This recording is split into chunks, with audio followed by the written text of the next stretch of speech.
that would be really confusing.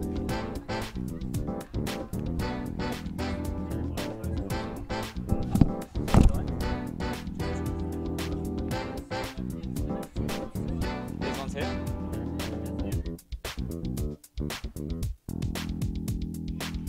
Nice.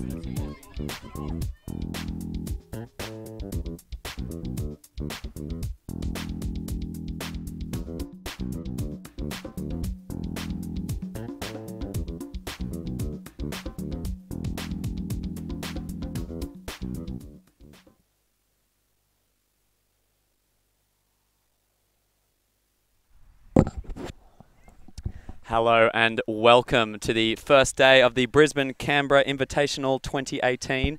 My name is Max Halden. And my name's Matt Beavers. And we are very excited to bring you the first game today between Ellipsis from Melbourne and Factory from Canberra. Conditions here are, I would say, perfect, Matt, for this, pristine. This particular game. You said there's a bit of a breeze, which is for Sydney-siders or maybe anyone playing in any other city apart from Brisbane, it's not windy. But if you are from Brisbane, it's blowing a gale out here. This is gusty for sure. Must be 5 or 10 kilometres an hour. But this promises to be a really exciting game. Ellipsis, obviously, they've split into two teams for this tournament. So they're sort of an O-line and D-line split. Whereas Factory, they've come second at regionals. They came third at SMO and second at Gold Cup. So they've been constantly pushing up at the top of these tournaments. So they're sure to give Ellipsis a run for their money, the reigning national champions. Anyway, just waiting for the first pull. It'll be Factory pulling to Ellipsis. And we are off and racing. Solid first pull. Ellipsis picks it up, centers it. Looking for downfield options. Oh, and a hand block straight out of the bat. Huge. Liz Eady with an unbelievable hand block. That has got to get them fired up in this very first point. And it's Erin Dowell who walks to the disc, very quickly centers it to Brown. Over on the sideline, just towed in by Eady, who just got that amazing hand block. Send it again. They're looking very disciplined, the Factory team. And here they are. They're going into the end zone. Oh, but it's an overshoot, unfortunately, to Bar, and Ellipsis will get another chance. That is unlucky. They were looking really tight there. Yeah, that was a pretty beautiful hand block by Liz Eady there to start us off. All right, bringing up from the back of the end zone. Looking for some deep options. Oh, that's going to be tight. Oh, nicely blocked there by Emerson. Just a few nerves there. That's a nice little shot into space, but it was well read by the Factory defense. Bridget Brown was sort of already in the space there. Eady again, now in power position. Fakes it. Jody Palmer stops that option. Yeah, it was a nice move there. And now it's back to the other side of the field. Again, looking pretty clinical, this Factory team. Find Eady again. Oh, and she sends it. Dignam in position, holds it well, and grabs it. Makes sure of it in the back of the end zone there. A few turnovers already in this first point. Ellipsis now with their third opportunity. Oh, and turnover again. That's very unlucky. Oh, Caitlin Grange going for the give-go. Blue bottle from 2018. Moves it back, number 22, it's Brown. Dallin Brown holding it at the back there. Oh, and just overthrows Eady. They've hit her on that open side about 4 or 5 times already in this point. That's going to be a pretty common pattern, I think it's safe to say. It must be this Brisbane weather. Too much wind. That's it. It's causing havoc already. It's Brown brings it in from the sideline. Oh, what a great loud grab. Just keeps it alive. So good. To safety Taylor. Oh, and turns over. Just a miscommunication there. You hate to see it, don't you, really Beeps? You really do. So Kim Sprague just turned her head at the wrong opportunity. Yeah, thought Dignam, I think, had it, and Dignam thought the same thing of Sprague. Oh, good. You know, at least we get some sunshine. So true. We don't want that. We don't want last year's BCI where, you know, it was raining dogs Cats and dogs. Sideways. Yeah, that's a good point. Now, interesting. It'll be interesting to see what kind of lines they come up with after a break here. It looks like Ellipsis is pretty much putting roughly the same 7 on the field. There's a few changes there. We've got Becca Zigman coming onto the line. Oh, Zigman was on last point. Oh, Zigman was on last point. Who are the new? Are there new faces on this line? I think they've taken out No, sorry, they've put on Smith, number 17. Yep. Yeah, so not too many changes, and I mean Ellipsis with a roster of only 11 players don't have much room to move, whereas it looks like Factory have gone with almost a complete switch here. They put a whole new 7 on the line, and hoping to maybe bring some fresh legs and put more pressure on this Ellipsis team. That is a great pull. Oh, unfortunately not. Commentators curse there, man. Absolutely. Spoke too soon. That'll be Jodie Palmer, number 8, walking it up. Check out her athlete page for some great layout content. Can recommend. Setting up in a vertical stack, just nice and clean. Figuring out who has to cut first, and we'll see. Oh, break shot straight away. Unfortunately, it results in a drop. Wow, just nerves here from the Ellipsis team. Oh, Jodie! What a layout. I told you that great layout content, and there's some. Sprague's picking it up. Looks long. Not happening. Centers it. Fakes deep. Goes back to Sprague. And now she sends it. But it is out of the field. Yeah, just that wind towards the camera side of the field. Just pushed it out of bounds, unfortunately. They will want to try and keep it on the high side, on the back side of the screen, just to make sure that the disc doesn't do that again. Factory starting in the most challenging corner to start. Not particularly convincing cuts coming here. We're getting high in the stall. Manages to get it out. Number 11, Thea's got it. Thea Osmond, a terror player, but fortunately misses her target across field. And let's see how Ellipsis is going to set up. Sprague's going to pick up the disc.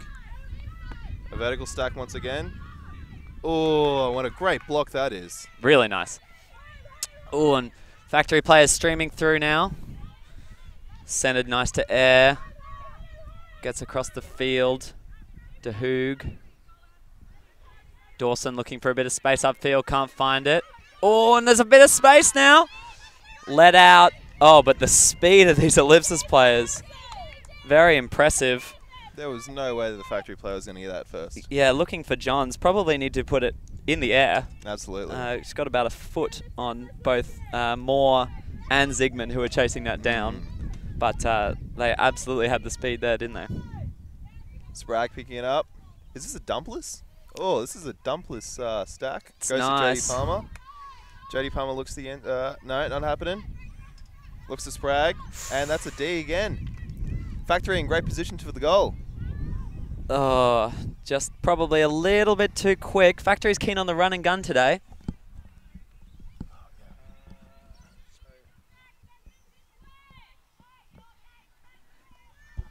Oh, and it looks like Ellipsis setting up in a diag here. Another no-dump verts look.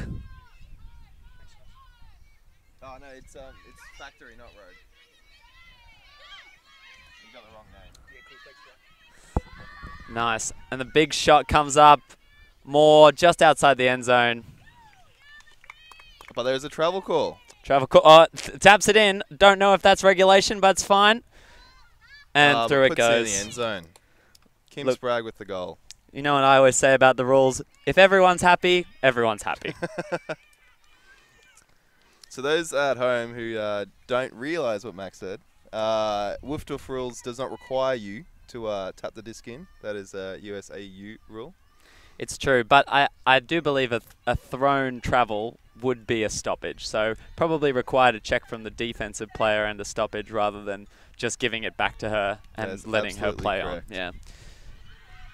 All right, so despite what the scoreboard says, we're going to fix it in just a hot second. It's 1-1 here in the first game of BCI 2018. There we go. And we Nailed actually it. have the right team this time. We had Rogue. That was incorrect. It was Factory. You will get to see probably Rogue a little bit later on in the stream, but for now, it's Melbourne versus Canberra. Battle for the ages. Alrighty, so here we are, 1-1. And Factory up a break. Factory now starting on offense for the first time this game. If you were the Ellipsis coach right now, what would you be telling their team, Max? Honestly, I would be telling them nothing. I'd be trying to keep them positive. Bree Edgar's out there right now giving them a little bit of advice. But the problems have just been execution errors. We've seen 2, maybe 3 pretty much cold drops from Ellipsis at the moment. Not under a significant amount of pressure. So you clean that up and a lot of your problems go away. That's a great pull by Sprague. Yeah, and a nice field from DeHoog. Grange, blue ball from 2018, hoofs one on the backhand side. It's high in the sky. It's been very well read by Bar, but Ellipsis players do a very good job of batting that one down. Great defense there by Ellipsis, making sure you have 2 women underneath the disc compared to the 1 Victory woman. It's true, got to play the odds. Gets in that power position, goes back to the middle of the field, looking for the deep option. Sophie Taylor doesn't want it. Oh, but Sprague sends it. Looking to the end zone to Becca Ziegman. Not happening. Wants to go back to the middle. Centers it. Looking to anything on the break side, and that is a great D. Yeah, nicely read there. It was pretty well telegraphed. Oh, but oh, Ellipsis have the disc again. Yeah, quickly as you like, unfortunately. And you have to say that's sort of been the story so far.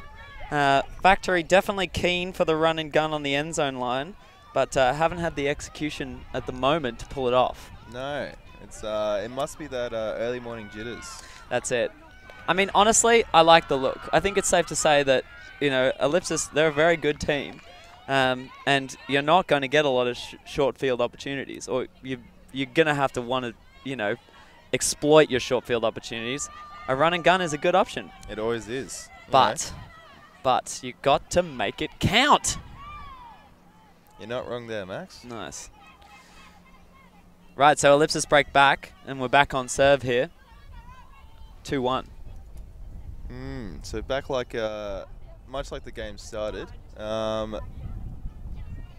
We've got both sides taking their time to make sure that they get the right calls made. We'll see if Ellipsis can do another great pull like they had last point, and hopefully set them up for success for the next one. Yes, I mean the pulls have been very good so far. Oh well, no, we're just saying they're very good. The one's been a break, but they've been looking good in this wind. They have been looking good in this wind. I think with a little bit of adjustment, they'll be perfecto. All right, so it looks like Jodie Palmer has the pull. That's it. Signals her readiness. It's just gone over halfway. Sitting on the high side of the field. Picked up quickly and centered to number 10, Erin Dow. It's now Emerson with the disc. A few cuts coming. Oh, and the soot comes up very... Oh, that's unlucky. Very unfortunate. It just bounces out of the hands of Osmond. It was the right option, though. Was a really nice option. All right. Ellipsis is picking up the disc, but there is a call on the field. Looks like a pick called. Once again, Ellipsis going with this diagonal stack, no dump from the sideline. It's been fairly popular this season. We've seen it from a lot of men's and women's teams. Oh, and that's a turnover. Unfortunately, the throw is just a bit too high for the attacking player. And it's going to be Dow now. Surveys the field. Finds a dump. Moved nicely to Dawson. Dawson will want to finish it. Oh, but Sophie Taylor with a great read. Boom. Out of nowhere. Probably didn't need to touch it. It was going out the back, but... Hey, you can never be too sure about these things, Beeves. That's very true. All right. Once again, Sprague. Got the dish. She's got a deep option. Sophie Taylor running under. Ooh. And unfortunately, Sprague put it on the outside. Yeah, and again, just this no dump is not leaving a lot of room for error for Ellipsis. Does not. I wonder if that's it's something they're trying to do for this tournament specifically, or if it's something that they have been running for the... Little sideline trap here for Ellipsis. This is interesting. Not playing match. Really trying to force them in this little corner here. And at the moment, it seems to be working. As they find Dawson, who keeps... Oh, just couldn't quite reel it in. It's just behind where the commentators can see. Spragg picking it up again. Still looking at that dumpless option. Oh. Oh, and she soots it. What a great grab by you. Jodie Palmer. Dignam. Soots it again. Oh, and Sophie Taylor brings it down. But not in, though. Looks back to dump. Looks to the break side. No. Jodie Palmer puts it in space. Oh, with a great effort on the layout, but unfortunately it's on the outside of the field. Yeah, you can't fault the effort from the Ellipsis team at the moment. Definitely putting it all out there in terms of their bodies on the line. Sophie Taylor there with a spectacular grab.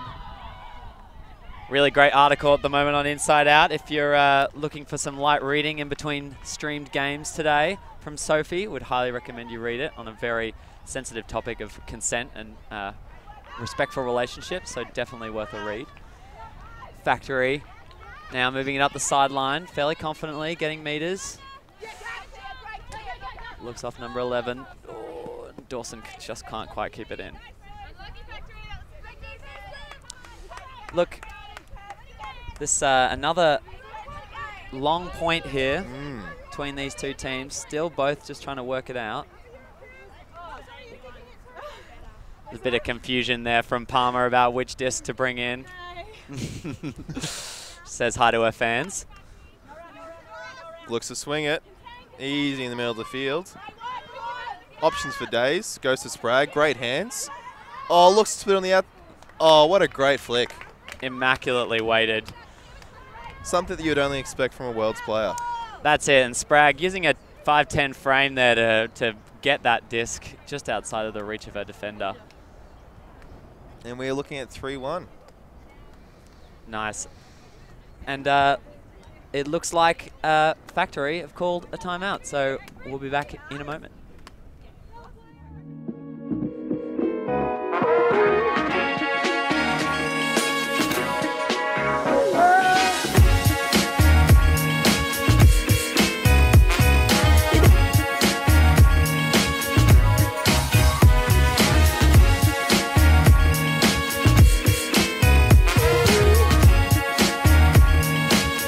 House party win!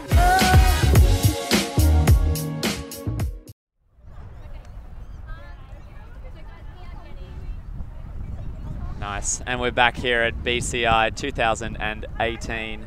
You're with Max Halden and Matthew Beavers, taking you through this Ellipsis versus Factory game in the women's division, game 1. So Factory have called a timeout here, 3-1. What's the talk in the huddle, Matt? Well, if I was Factory, I honestly would be just staying to try and keeping it on that high side.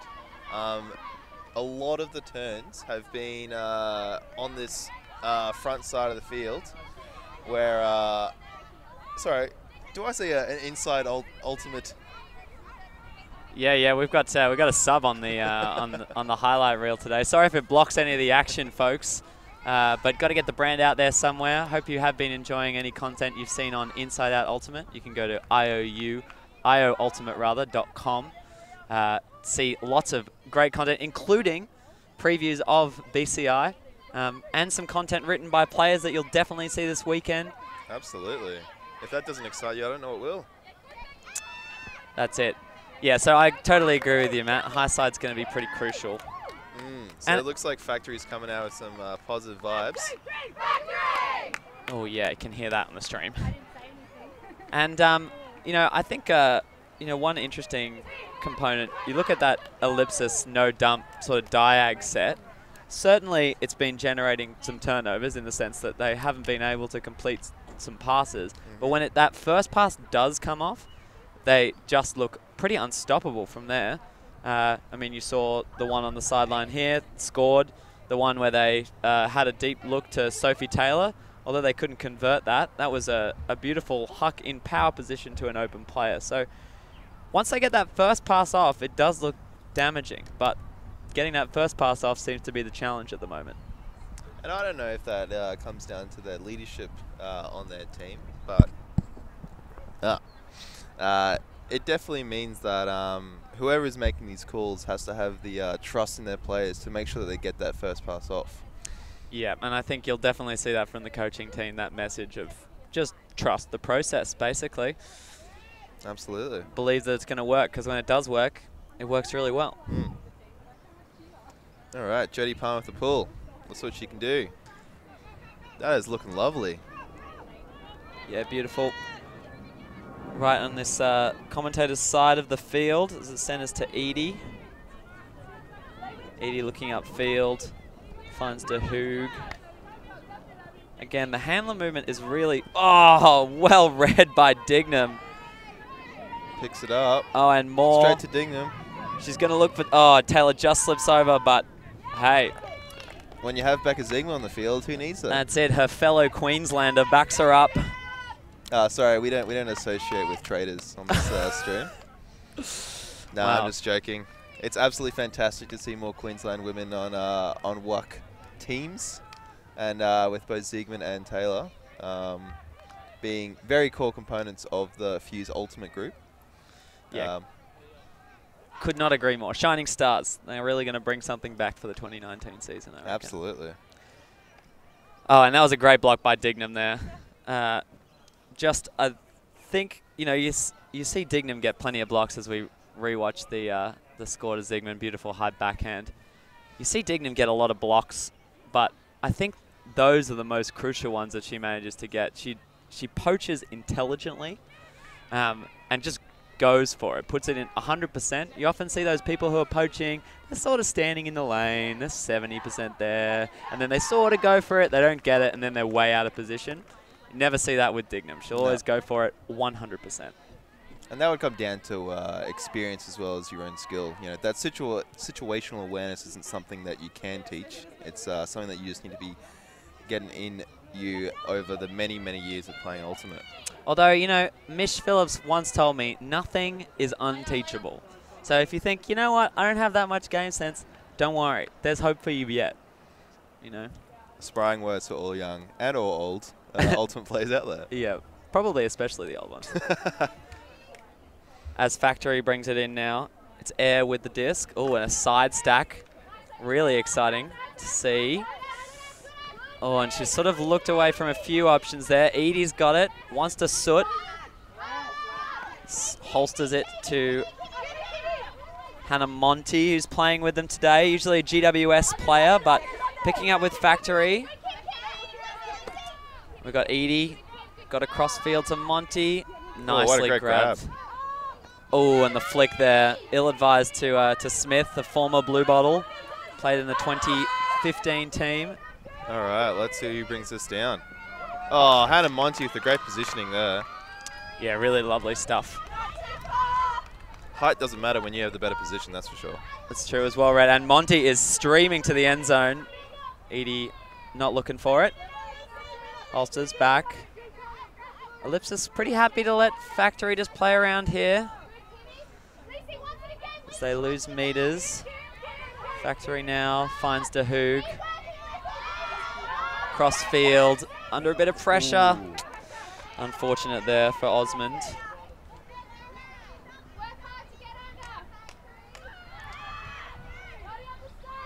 Once again, dumpless. Sprague centers it. On the high side now. Looks for the big backhand, doesn't take it. Looks for the up line, doesn't take it either. Got Dennis on the with the lefty flick to Ziegman. Ziegman goes to the backhand.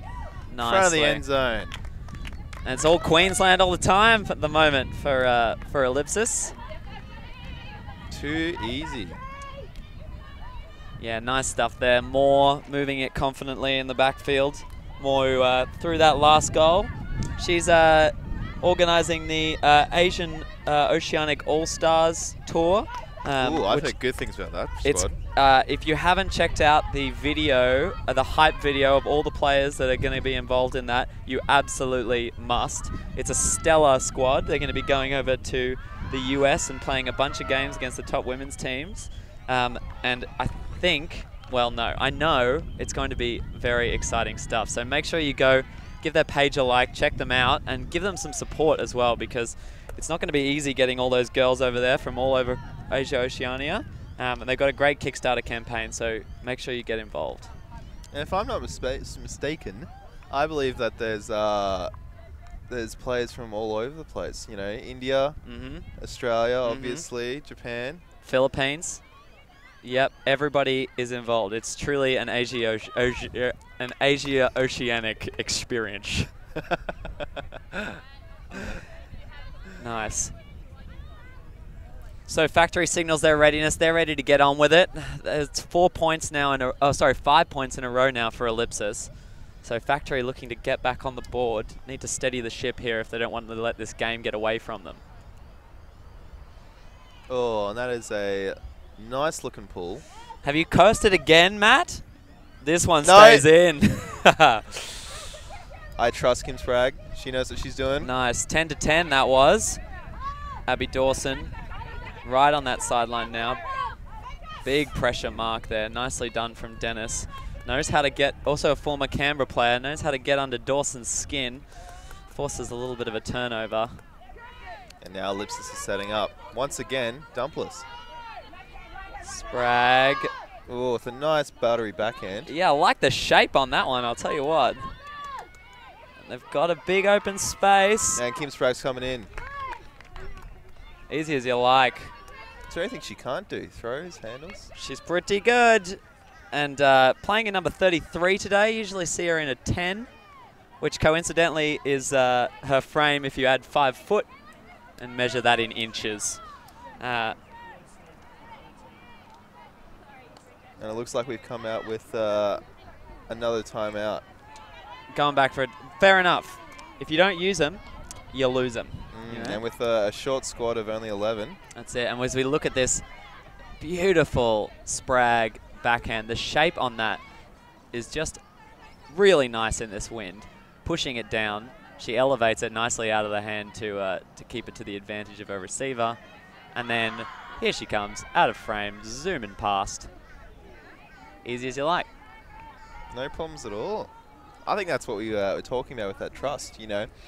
We have seen a lot of improvement with that first throw.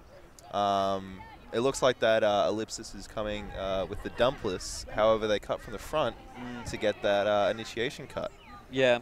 And it's interesting, noticed a bit of an adjustment on the mark from Factory. They've sort of been going this more straight up look. I guess with the understanding that, you know, a lot of these Ellipsis girls have really focused on the break side. So if you give them a single side force, you're actually putting your defenders at a bit more of risk, because once they get one of those break passes off, they're potentially going to be able to flow all the way to the end zone. So I think they're trying to disrupt them, force them to the sideline a bit more, and minimize the use of that break space. But it's probably giving the Ellipsis throwers a bit too much space, putting them at ease, and I don't think it's really having the desired effect at the moment.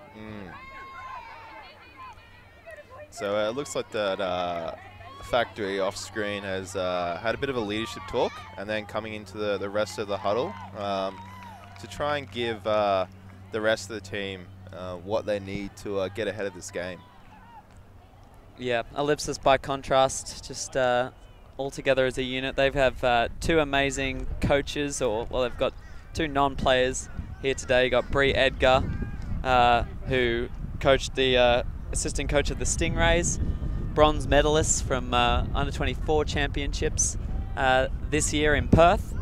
And Shaz is also helping out on the sideline, Shannon Trenwith. So they've got a good support team here today, even though they're low on numbers. It makes a big difference to have that kind of support off the field. Oh, absolutely. And if you guys are wondering why they have lower numbers, it's because Ellipsis has decided to split their team this tournament. There's Ellipsis 1 and Ellipsis 2, even though I think it's an O&D split. Mm-hmm. That is what I've come to believe, yes. So with only 11 on this squad and I think 12 on the other squad, you got to make sure you have a good coaching staff to get all that info out. It's true. Now, the real question, of course, is, are we going to see, is it going to be an Ellipsis final? Look, I'm not going to curse it like I did the first pool of the game, but let's be honest, it wouldn't surprise me if that was the case. Yes, but plenty more still to play. As we say, first game, the women's draw is a full round robin, and that will be followed by a final game, 1 versus 2, 3 versus 4, 5 versus 6. So there will be a women's final at the end of round robin play. So 6 games in total for all the girls.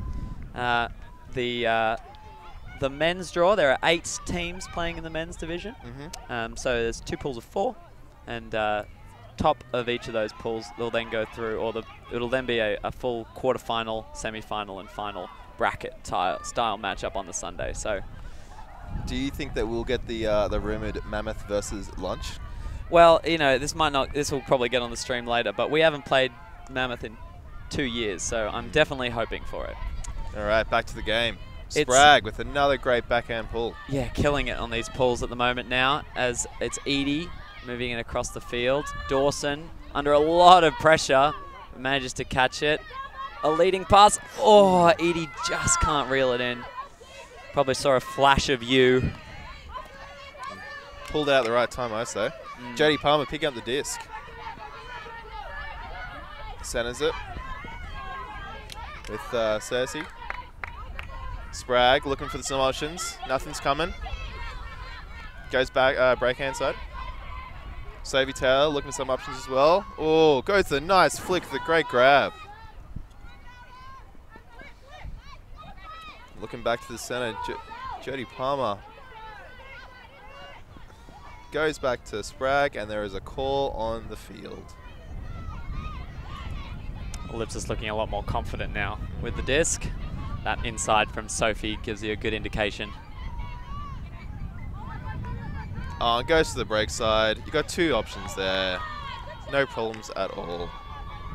Yeah, so interesting, isn't it, that as we go to 7-1, the pick call there actually probably to Ellipsis' advantage, giving Jodie Palmer the full vision of the field, seeing that pretty impressive, so that big sideline, that big break side just open to her to throw to. And who's she to say no, you know? So it's now been a 7-point run for Ellipsis. Games are to 15 here at BCI this weekend. So that will mean halftime will come up at 8 as we watch the replay. Oh, that inside from Taylor. So nice. And then Jodie Palmer from a static start. Sees the whole field available to her. Gets it under the arm of a defender. Perfectly weighted for you. All right. Back into the game. We're having a bit of technical difficulty, so the score might not change. If it does, that's good. But if it doesn't, we'll keep you updated as we go along. Yeah, do it old school radio broadcast. You just turn off your screens now. As big airy pull, it's going to sit. Probably about 2/3 of the way. And it's DeHoog with the disc, centers it. Nicely tapped down there by Dow. A little bit of a set and spike. Oh, Monty cutting across the front. That's a fun cut. And jacks it. It's beautiful and flat. It's to our receiver's advantage. And it is a goal, folks. Emerson with the upside down spike, excited and fairly, fairly so. Rightly so, I should say. She ran that down very well. Yeah, and you could see that one coming a mile off. Once Hannah Monty makes that cross cut around the front of the stack, gets in front of Cersei in power position, that is going to come at 99.95% of the time, I would say. And that might have looked a bit too easy on your screen, but I tell you what, with a flick in this wind, it takes a lot of skill to keep it up like that. So scoreboard says 8-1, but it is actually 7-2. There it is. Power of words.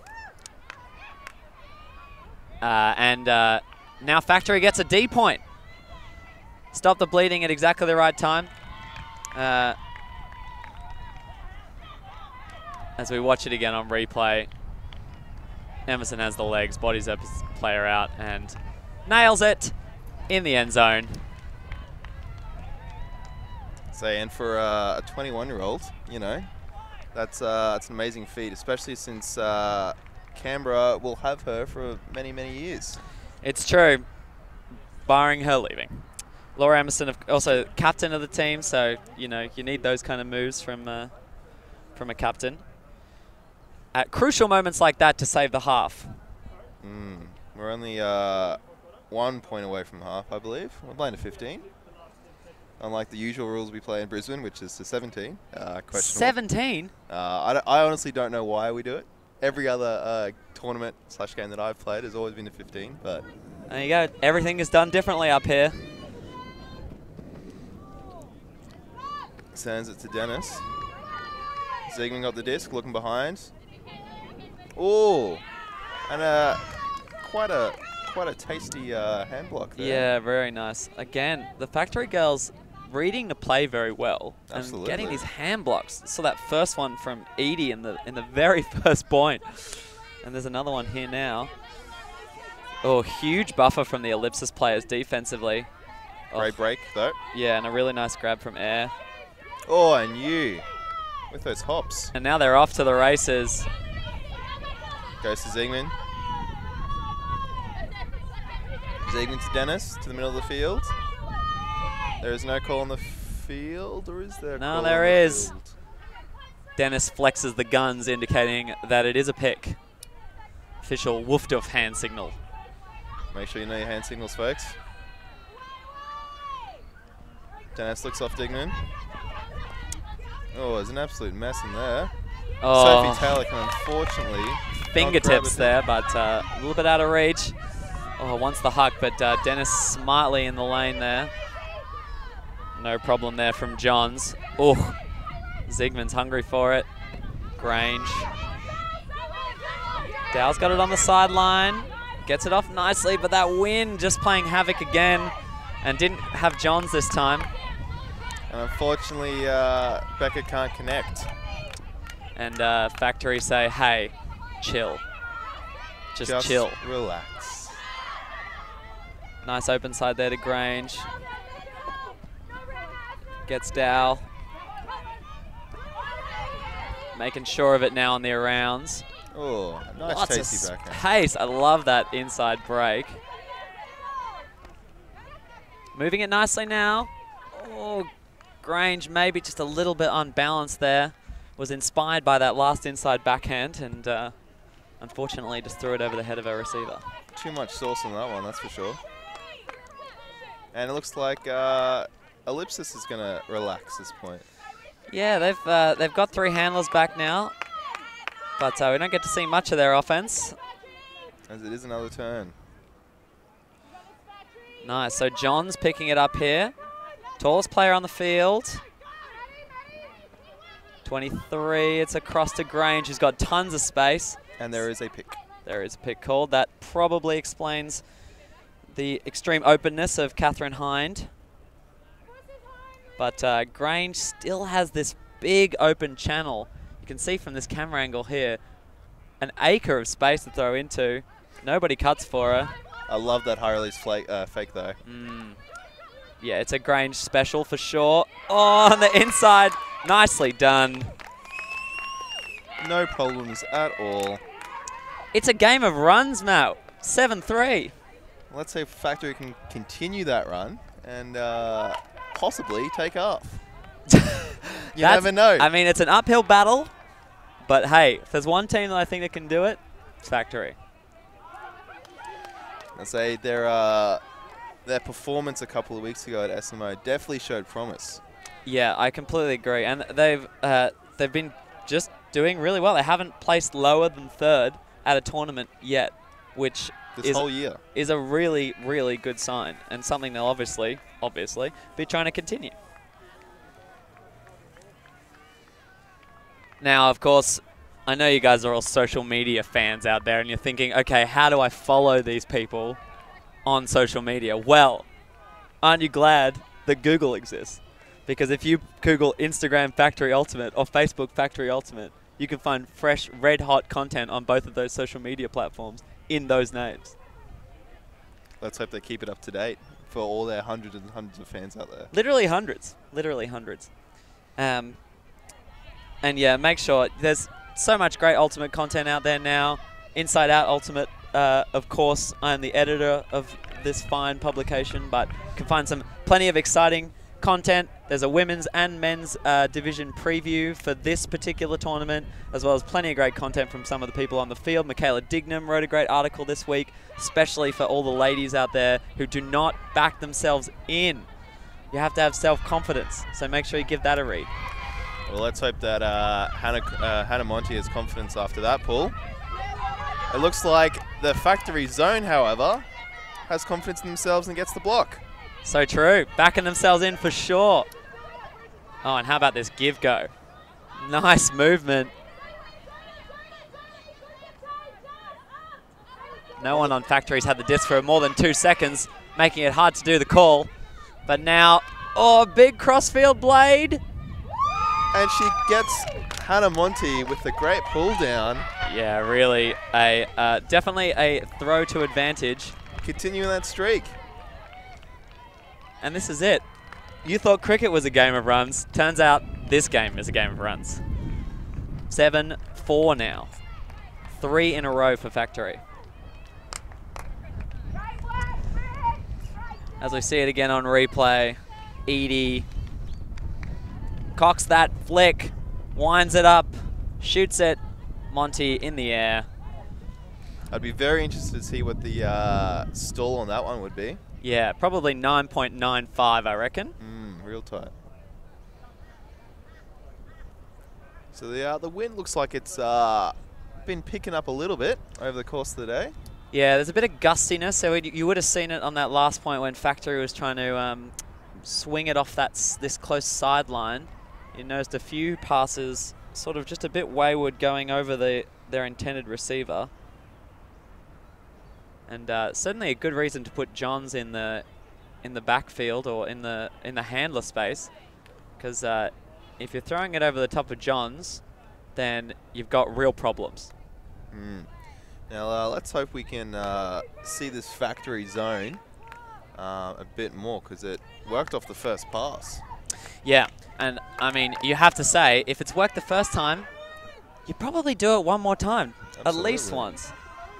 Pulls in, Sprague fields it, and no, oh yes, looks like there's a bit of confusion, but it's just a match look here. Just a match. Sprague with the disc again. Looks at Dignam. Dignam throws flick. More with the big backhand. Oh, unfortunately, Becca could not read that one. Yeah, Emerson definitely well under it, but Becker as well, probably not expecting the strong gust. It sent it just over her head, unfortunately. It's a nice backhand from Moore. Fat side. Exciting look. One of the things I love about Moore, she just secures the disc so well, catches everything. And that was a nice backhand, just unfortunate. Nice cheeky inside break there. Yeah, beautiful. Oh, with a great D block by Moore. I know. That's the third thing I love about Moore, is those layout blocks. Sprague puts it up. Number 7's got the disc. Looks to the outside. Nope, doesn't want it. Centers it back. Ooh. Unfortunately, Factory player read that like a book, came out of nowhere. Yeah, probably talked Moore up too much there. Just popped the bubble slightly, but she's still having a stellar game, I reckon. Factory player unmarked. And Soots it unmarked. why not? Got a 0 stall. Yeah, a controversial option. Bit of forcings back maybe in effect now. Playing for field position rather than disc possession. Sprague picking it up. Looks some more. More bobbles and unfortunately cannot get there. Again, this wind just pushing the disc up a little bit. Oh, nice little give go there. Emerson, the captain, running it on the field at the moment. Oh, great grab by Grange. And the high flick. Wow, wow, wow. How about that? What a tasty high release. Oh, my Lord. That is a highlights reel play if I've ever seen one. An unorthodox throw there puts her receiver in an acre of space in the end zone. I didn't even think the receiver knew it was coming out. No, you don't need to know. As long as it ends up in your hands, you don't need to know. It's very true. And it looks like they've called another timeout. You know, Nice. it is now 7-5 to Ellipsis, but that is a 4-point run by Factory. Yeah, we've had 1 point and then 7 points and now 4 points in a row. Matt, it's unbelievable. If there's not an argument here for the mental aspect of this game, then God knows I don't know what game there would be one for. You're not wrong, Max. You're not wrong. Hopefully this this timeout can stop that Factory momentum,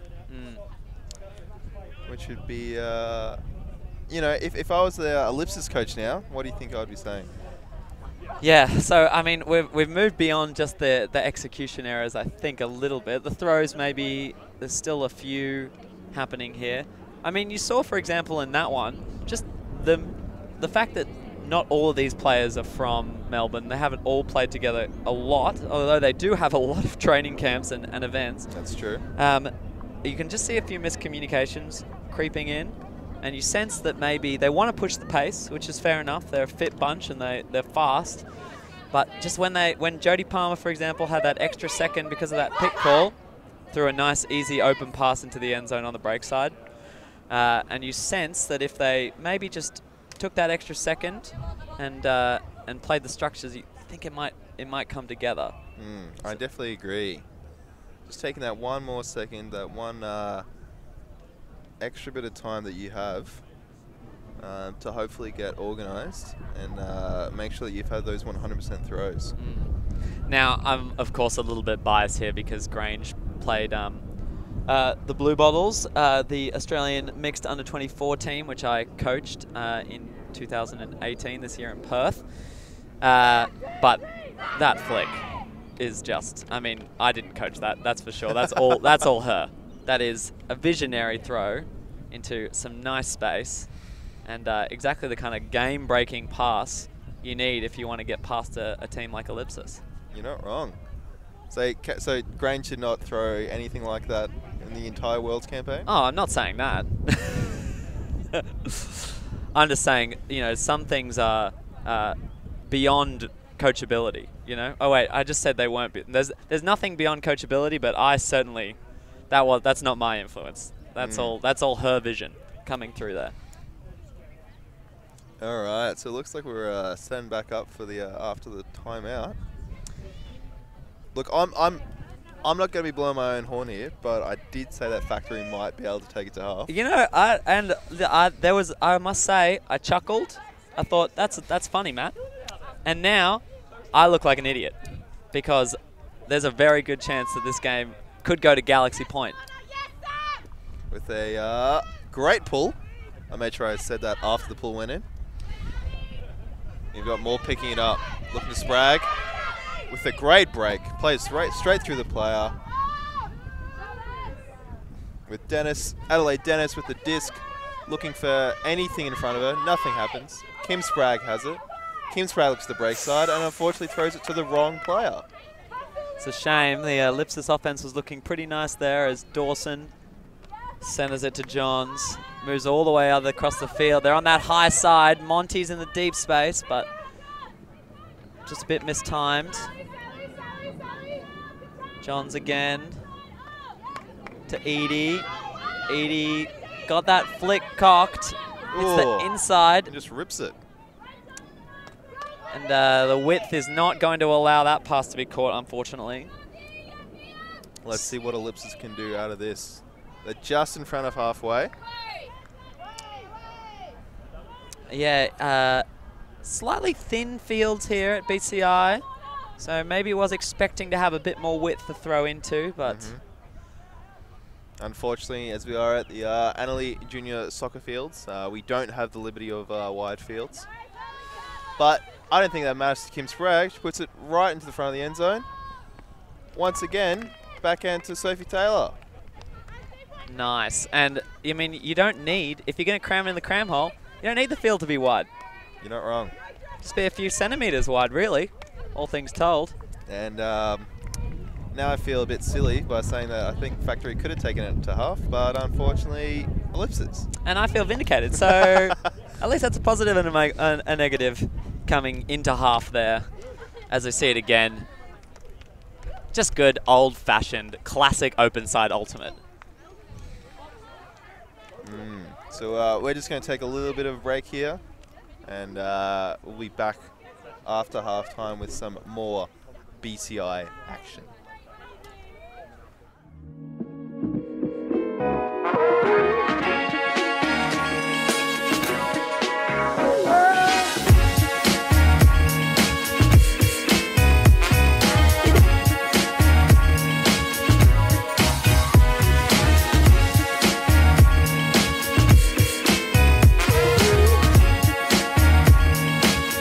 House party win!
Welcome back, sports fans. You are back at BCI, Brisbane, Canberra, Invitational 2018. And this game is Ellipsis from Melbourne versus Factory from Canberra. Saying that, how many Melbourneians would you say is on this Ellipsis squad? Because I do see a lot of interstaters, that's for sure. It's a good point. Certainly, few people who live in Melbourne now, maybe not Melbourne originals, but you've got Adelaide Dennis, good Canberra girl, as well as Kim Spragg from Sydney, who's recently moved to Canberra, Jodie Palmer from WA, Becca Zigman and Sophie Taylor, both from Queensland, Lacey Moore as well from Sydney, Maddie Smith from Adelaide. They have really got a geographical spread on this team, don't they, Matt? There's a reason why they're the #1 women's team in Australia, that's for sure. That's it. But Factory are giving them a run for their money at the moment, as moving it nicely up the field is Dawson Johns, shoots to the end zone, but it's out of reach to number 4, Liz DeHoog. All right, 7 picks up the disc. Looking for some options. Nothing's coming. Oh, goes the up line break, back end. Yeah, Dignam, nice cutting there. Palmer soots it. Goes to Sally Yu with a great grab. Nice and easy. Goes to Spragg. Back to Yu. Wow. Great play there from Sally Yu. And a beautiful soot from Jodie Palmer, number 8. No worries at all. Now, this is the type of ultimate that we saw from Ellipsis in their 7-point run. yeah, and it's tough for Factory to put together a really nice passage of play there. Just shoot into the end zone, have a incompletion, and then for Ellipsis to pretty much march it down the other end of the field after some good pressure on the first pass. Now, Sally Yu there, goal scorer, does have her own social media page that she shares with Caroline Ma, also an Ellipsis player. You can go to Caro and Sally on Instagram. I will say it's not your conventional Ultimate Frisbee Instagram account. We could say some behind-the-scenes footage, some raw emotion, just a few Gumby-looking faces, really, all things told. Always good for a laugh. Nice of these girls who are at the top of Australian Ultimate also don't take themselves too seriously. Absolutely. You know, Frisbee, or Ultimate I should be saying, isn't the most glamorous sport. You'll see many faces of intense emotion when catching the disc, when dinging the disc, when trying to get everything they can on the field.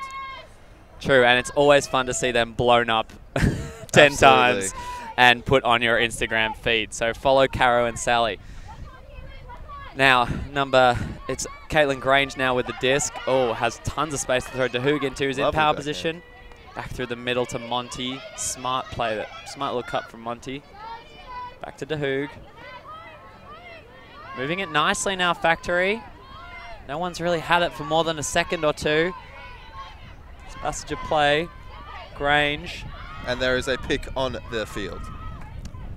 A lot of pick signals, pardon me. Nice flexing on the field. Yeah, that's what I like to see. Showing off the gym work. Bring it back in. Oh, a beautiful inside there from Grange. Leads our receiver out. Just doesn't hit it, unfortunately. Brown overruns it. And that's the second time for Factory. Unfortunately, with their last point, they couldn't convert when they threw to the goal area. Yeah, the midfield play looks really good from Factory out of this half, but yeah, just struggling now. Spragg to 7. Goes to Zigman, and it is still it. Yeah, she gets it, and then soots it. It's a trust throw to Taylor, who brings it down fantastically. Looking to Maddie Smith, and unfortunately cannot run that down. Yes, that Zigman there with a little set to herself for the catch. And then she's thrown that one to Taylor more than once before, I would suggest. Cannot holster a backhand like that one. No holster in the world big enough. No. So, Factory, again, their second chance on offense this point as Grange makes the cut upfield. Looked off again. Ellipsis pressuring the unders. That's a huge layout block from Palmer. Sophie picks it up straight away. This time there's no doubt. Hits Sigmund in the end zone. A nice Queensland connection there. What a block from Jodie Palmer. She'll be so stoked with that. I know for a fact that layouts for her have been a big focus of her training. And that is a great example as Ellipsis go up 10-5.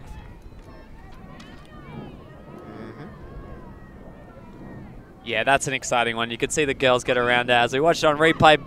Oh, just enough of a touch. So tasty. Oh, you love it. You love to see it. And yeah, you can see the girls get around Palmer there. Obviously know that that's been a focus for her. And everybody's pretty stoked, I think. And fair enough, too, for an amazing play like that. That's the kind of thing that makes you national champions. And who knows, maybe at the World Ultimate Club Championships in Cincinnati, Ohio this year, maybe world champions. That would be a, well, it wouldn't be Ellipsis's first international win. They did win, I think, in the mixed competition a few years ago. That's correct, in the US Open. Yep. Which is something as unheard of, an Australian team competing very well in a US competition.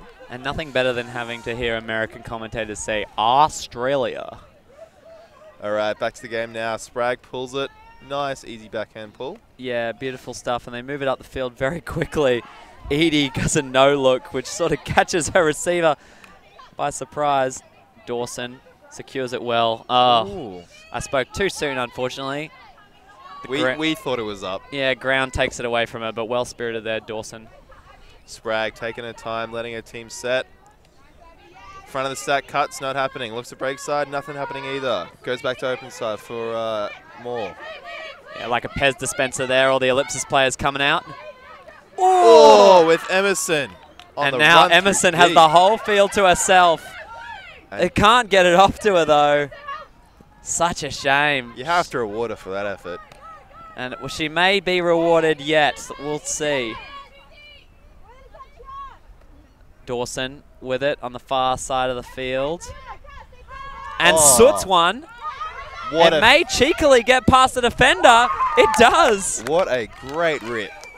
Smith was in position, but I don't think even she expected that pass to have the penetration that it did. The only person who expected it was Erin Dow, who came down with a wonderful grab. And Factory get their first point out of half. And a nice looking point for that.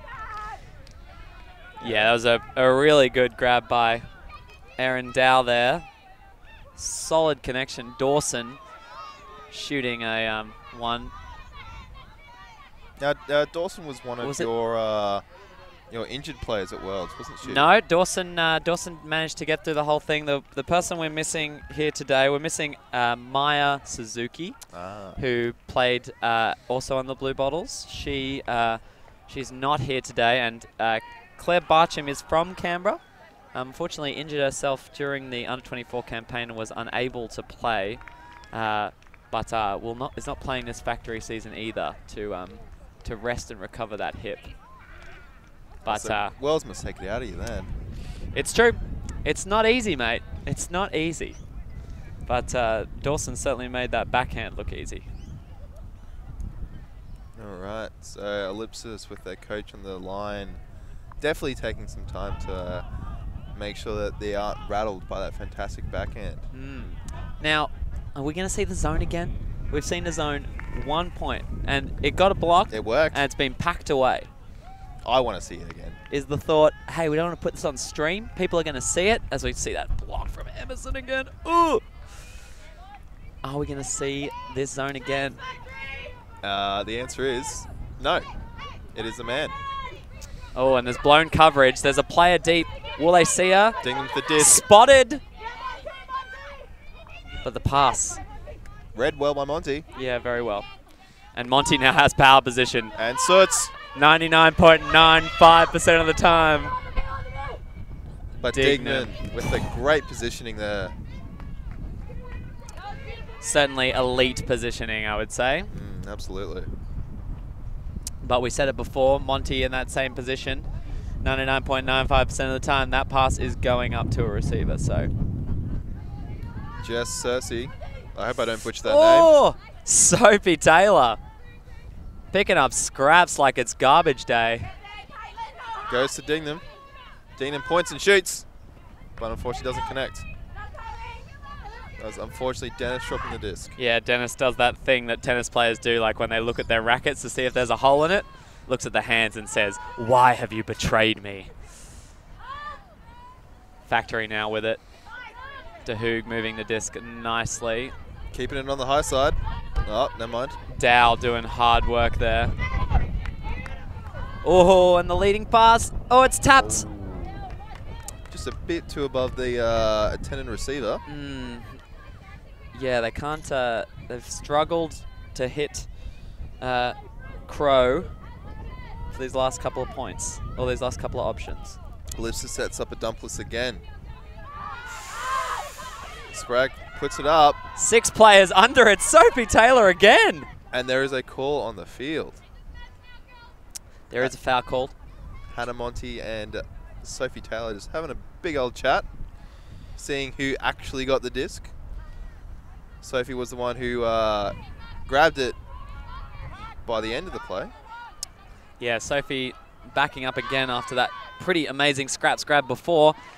Now, Hannah Monty regularly plays with GWS. As we watch it again on replay, place your bets, folks. There is a little bit of contact on the back. Can't argue with that. Did make it difficult for Monty to jump up. And in the end, Taylor agrees with Monty's interpretation. And it was a uncontested foul. So Hannah Monty has the frisbee. And everybody goes back to where they are, including...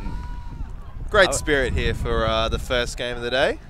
Yeah, a few players, I think, missing from that pack grab situation, but that's fine. If everyone's happy, everyone's happy. 99.95% of the time, and that's a goal. What a good look. You give Monty that flick to the end zone, and she is going to take it. There is no question about it. And it's Grange in the end zone there, as we see the replay. Tapped in, and split-second decision. No doubt in her mind that that wasn't going to work. Exactly. Nice grab from Grange there. So maybe with the past couple of plays, Factory should be trying to eliminate their mid-game and just go straight for the shoot so they don't have to throw to the front of the end zone. Yeah, hey, you may be onto something there. Certainly it's been working for the last couple of passes. And yeah, Factory are by no means out of this game. They're sticking with Ellipsis really nicely, and some great grabs in the end zone that's making making this game a tight one, a good one to watch. All right, set up on the field. Let's see who we have on the Factory side. Is there any changes? Doesn't look like it. Looks like a pretty solid 7 on the side. Looking to Ellipsis. Looks like Yu's back on the field after taking a few points off. Oh, the wind's picking up just a little bit as we end this morning session. And the disc goes up. Nice high pull. Let's Factory set up quite well with the man defense. Again, match. They look like they're forcing them through the middle of the field. Yu goes to Dignan. Dignan goes back into the middle. Oh, nearly D's. Taylor had the disc. Finding some tight windows here. They're all away now. More with it on the sideline. Oh, sorry. That's all right. I can't see anyway. Well, the good news is Becca Zigman in the end zone.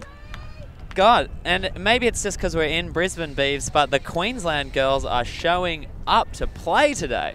Look, I've been watching the Fuse team over the past couple of years, and they haven't been stronger since. They've got a lot of talent this year, and I expect big things from them. Absolutely.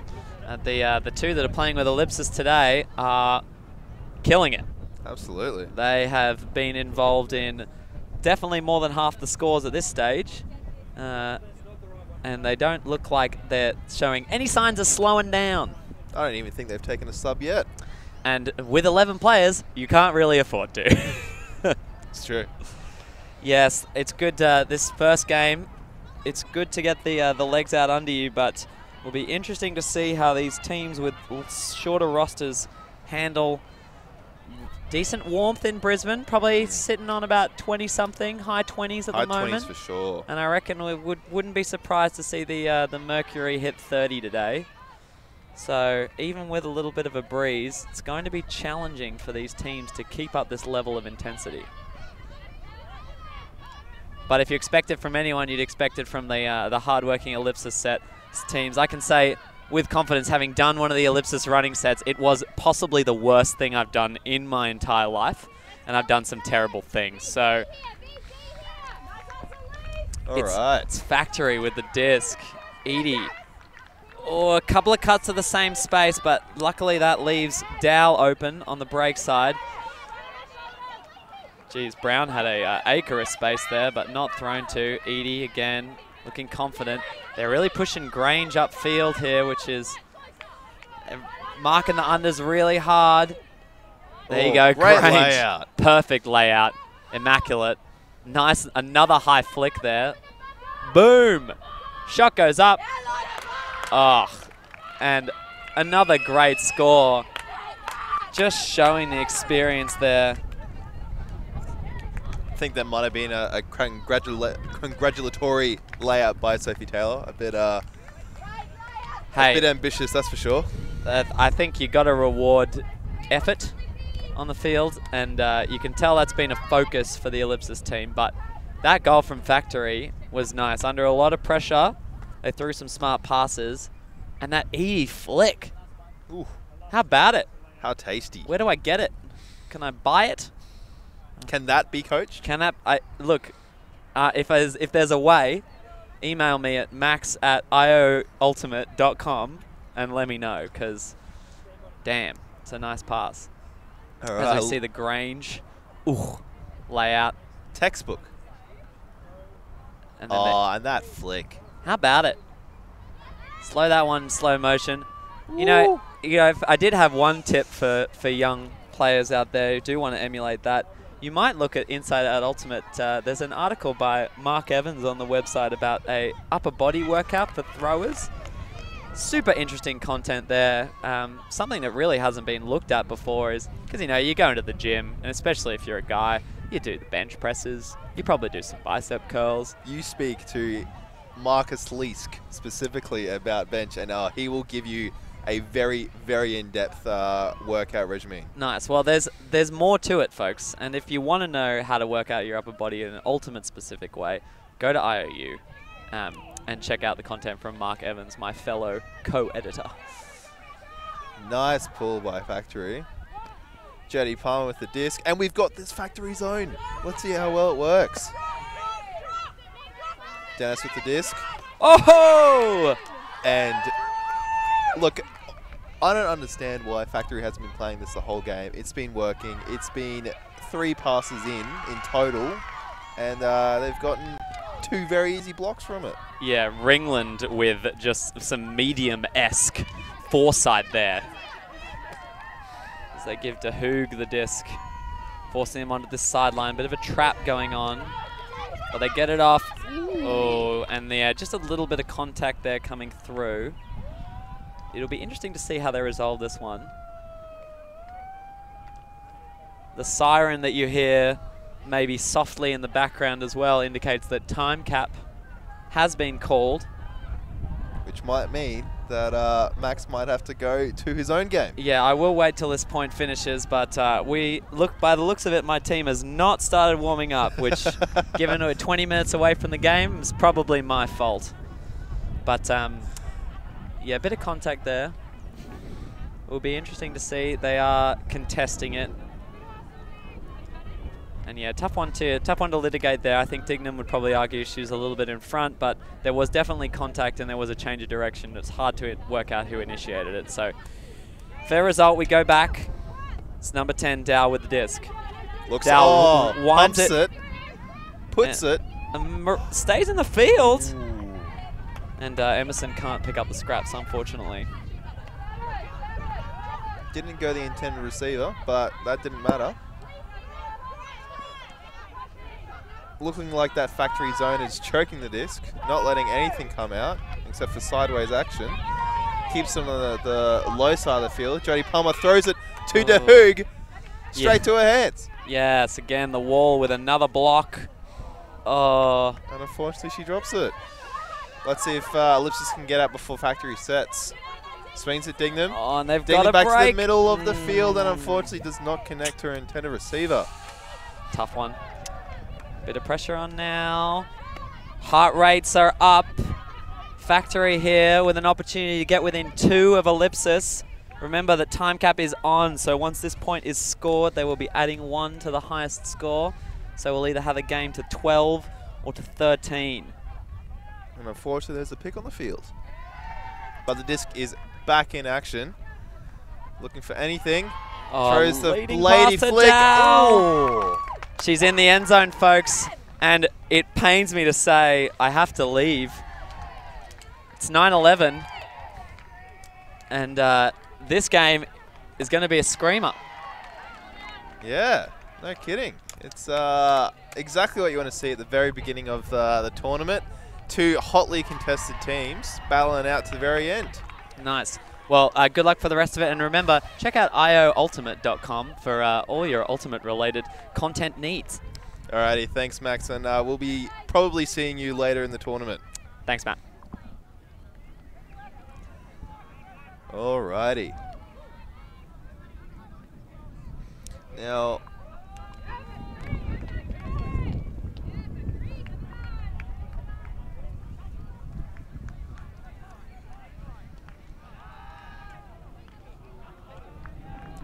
so there's 2 points in this, ladies and gentlemen, and it will be a game to 12, I believe. I hope, if my score's correct. And let's see if Factory can get 3 in a row. They've done it before. Let's see if they can do it again. If I was Factory, I'd be playing that zone. It's been working fantastically. Choking the disc on the low side of the field, not letting anything coming out. Let's see if they will play that, or they'll go back to that man. Ellipsis setting up. We got Soph Taylor, Sprague, Yu, Dignam, Ziegman, Palmer, Moore. Very strong line. And the disc goes up. Hannah Monty with the pull. Just goes about 3/4 of the way in the middle of the field with Palmer picking it up. Goes straight to Sprague. A high shot, but that 5'10" frame brings it down. Moore's to the disc, goes back to Sprague. That zone, oh, Sprague with the tasty scuba. Yu to Palmer. Yu with the layout. And there is a call on the field.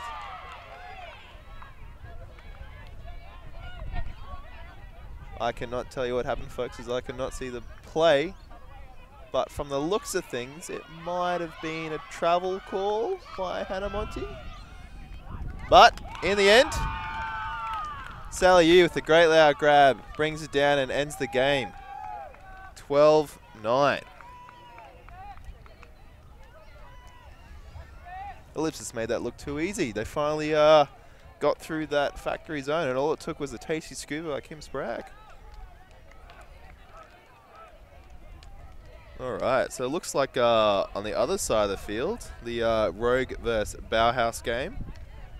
It looks like a very close game. I think 10-9 is what I can see on their scoreboard. Game's still going, so it must be a game to 11. Not too sure who's up. I want to say Rogue is up, but I could be wrong. We'll go over that game.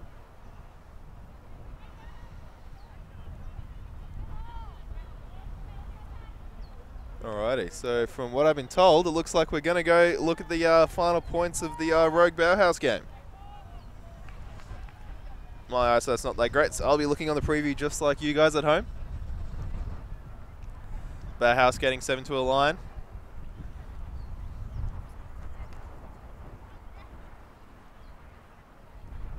And from the looks of things, from my info that I've gathered, Bauhaus has the most women at this tournament, with a 22-woman strong squad. 20. Oh, it's 10 all. Oh, good thing we've got a zoom. Well, it looks like it might be Universe Point. Let's see if they can bring it down with Bauhaus with the pull. I believe that's Yuchi Yamaguchi. Big backhand. Goes past halfway, rolls outside of the field. Rogue's going to pick it up. I believe that's Kath O'Neill. Takes from the sideline. Looking at it, and unfortunately turfs it. Just a bit too low with that wind. Bauhaus taking their time picking up the disc. Looking for options, nothing's happening. Nice break backhand, but puts it up in the air, and Kath grabs it. Comes out of nowhere. Swings it over to high side, back to Kath. Looking to the inside of the field. Kath needs to get the disc again. Oh, and she does. What a great backhand. And suits it.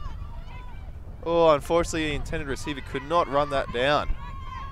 Might need to add some bit of float there. Working against the wind. But Rogue is in very good position for the Bauhaus player to pick it up. Grabs it, looking for the dump. Oh! And what a fantastic defense on the goal line. Let's see if Rogue can convert to take this game out. Make sure she doesn't... Oh! Oh, bullets! An absolute bullet to the end zone. Number 81 grabs the frisbee, and... is that end of the game? It might not be. They're not shaking hands, so... oh, wait. No, they are. Never mind. They were shaking their own hands first. But in the end, Rogue gets one up over Bauhaus in a very tight game.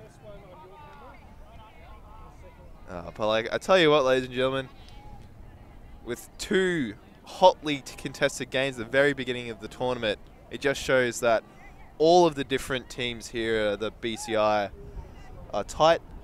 They're ready to go and perform their best, and it shows that, you know, it's an inch-by-inch game. If you get that final break, or if you play that hardest man defense you can in your life to get the block on the end zone, you can, and you will win that game.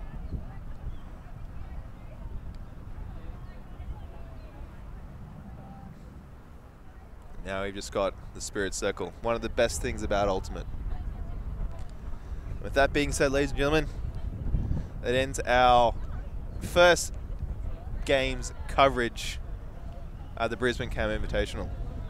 We'll see the next game for, I believe, Mammoth versus I-Beam.